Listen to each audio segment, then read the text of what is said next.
ನಮಸ್ತೆ.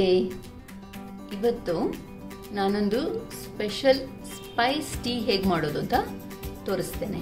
ಇದನ್ನು ನಾನು ಕೋವಿಡ್ ಟೈಮಲ್ಲಿ ಮಾಡಲಿಕ್ಕೆ ಶುರು ಮಾಡಿದ್ದು.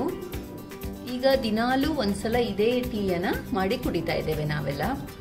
ಇದು ಗಂಟ್ಲು ನೋವು, ಶೀತ, ಗಂಟ್ಲು ನೋವು ಬಂದಾಗಲೂ ತುಂಬ ಒಳ್ಳೆಯದಾಗುತ್ತೆ. ಇಂಡೈಜೆಷನ್ ಪ್ರಾಬ್ಲಮ್ ಇದ್ದರೂ ಇದನ್ನು ಮಾಡ್ಕೊಂಡು ಕುಡಿದ್ರೆ ತುಂಬ ರಿಲೀಫ್ ಸಿಗುತ್ತೆ. ಇದಕ್ಕೆ ನಾನು ಒಂದು ಸ್ವಲ್ಪ 1/4 ಚಮಚದಷ್ಟು ಟೀ ಪೌಡರ್ ತಗೊಂಡಿದ್ದೇನೆ.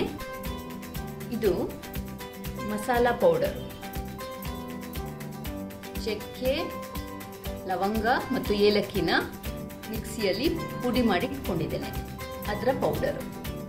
ಇದು ಪೆಪ್ಪರ್, ಒಳ್ಳೆ ಮೆಣಸಿನ ಪೌಡರ್. ಇದು ಅರಿಶಿನ, ಇದು ಜೀರಿಗೆ ಪುಡಿ, ಇದು ಸೋಂಫ್ ಅಥವಾ ಬಡೆ ಸೋಂಪು, ಆಮೇಲೆ ಲಿಂಬೆಹಣ್ಣಿನ ರಸ, ಒಂದು ಸ್ವಲ್ಪ ಬೆಲ್ಲ.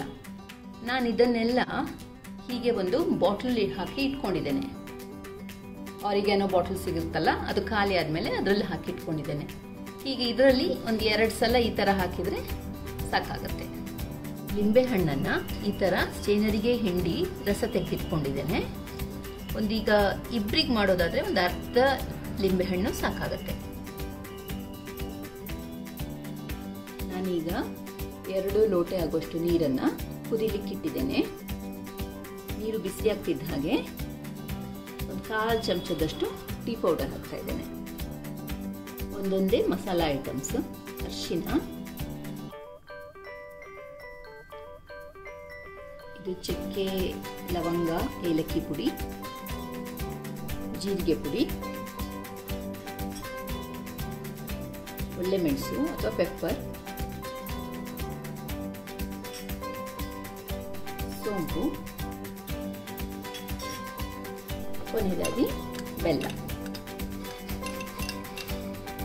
ಈ ಥರ ಚೆನ್ನಾಗಿ 1-2 ಕುದಿ ಬಂದರೆ ಸಾಕು, ಗ್ಯಾಸ್ ಆರಿಸ್ಬೋದು. ಲಿಂಬೆಹಣ್ಣನ್ನು ಸ್ಟೇನ್ ಮಾಡಿ ಅದರ ಜ್ಯೂಸ್ ತೆಗೆದಿಟ್ಕೊಂಡಿದ್ದೇವಲ್ಲ, ಅದಕ್ಕೆ ಈ ಟೀಯನ್ನು ಹಾಕಿ ಮಿಕ್ಸ್ ಮಾಡ್ಕೋಬೇಕು.